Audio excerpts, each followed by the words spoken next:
como é feita a conciliação entre os interesses econômicos e sustentáveis na criação do planejamento espacial marinho? Quais os critérios técnicos utilizados? A questão do critério é o mesmo problema que a gente tem no ordenamento territorial terrestre, né? Na verdade, os instrumentos de ordenamento do espaço, eles são um instrumento de ordenamento de uso. Eles não são normalmente políticas de desenvolvimento, nem políticas de conservação. São políticas de ordenamento de uso. O que significa que necessariamente tem que haver uma conciliação entre um ordenamento do uso, tendo em conta a manutenção dos sistemas, que são aqueles próprios sistemas que, através principalmente dos seus espaços, recursos ou serviços, então, né, chamando de serviço ecossistêmico, outra, permitem e estimulam e controlam esses usos. Ou seja, esse discurso, né, que não pode haver um conflito entre economia e ecologia, que tem que haver um compartilhamento, isso me parece uma coisa, de certa forma, óbvia, né? Toda e qualquer atividade econômica depende de espaços e recursos que o ambiente provém, né? Ou seja, é um interesse mútuo, né, de manutenção ambiental.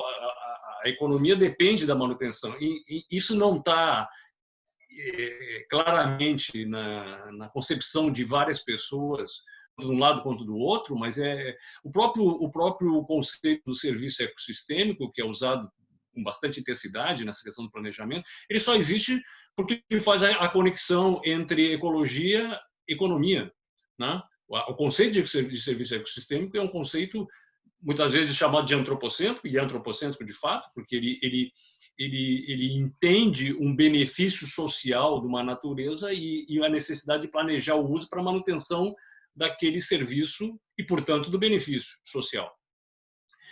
A questão toda é um critério objetivo, né? Esse é o mesmo problema no planejamento territorial. Então, assim, é necessário que se gere alguns, na minha visão, e usando os exemplos que a gente já teve com o zonamento ecológico e econômico, né? Recentemente, o Estado do Rio Grande do Sul ele teve a proposta do seu zonamento ecológico 100% com base em percepção sistêmica, com definição de sistemas ambientais e uso de serviços sistêmicos, né?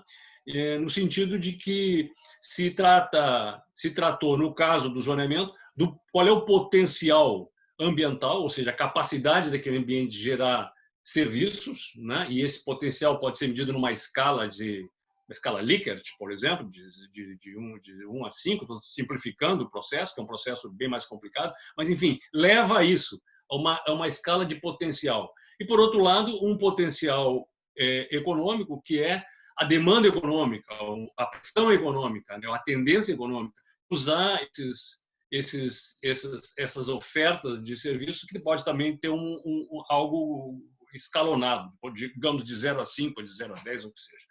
Então, o X da questão é a habilidade em se ter um índice de classificação que eu possa fazer um balanço entre esse potencial ambiental e potencial econômico, certo? De tal maneira que eu possa definir para determinadas unidades planejar uma classificação com base num índice que é semi-quantitativo ou quantitativo, enfim, e a partir daí eu identifique classificações diárias que estão refletindo demandas de serviços e usos propostos, né? Então, não é trivial, é complicado, mas isso se entende como balanço ecológico e econômico, não tem outra forma, né? A definição desses índices tem várias metodologias e várias iniciativas, inovações que podem ser testadas, mas é necessário uma classificação e uso de uma... Agora, é possível? Não, é necessário, é mais que possível, é necessário. Se eu não conseguir fazer essa integração, o meu instrumento vai para o fracasso. Então, veja que é diferente do discurso, né? O conceito é claro, né? Mas realmente a gente conseguir essa classificação é mais difícil. todos os instrumentos que tiveram relativo sucesso, eles usaram metodologias de classificação. Claro que esse uso, já estou encerrando, ele pode ser o zero, não uso, inclusive, né? Numa área, por exemplo, um no-take area, né? Uma área de preservação integral, né? Que faz parte do processo também de classificação.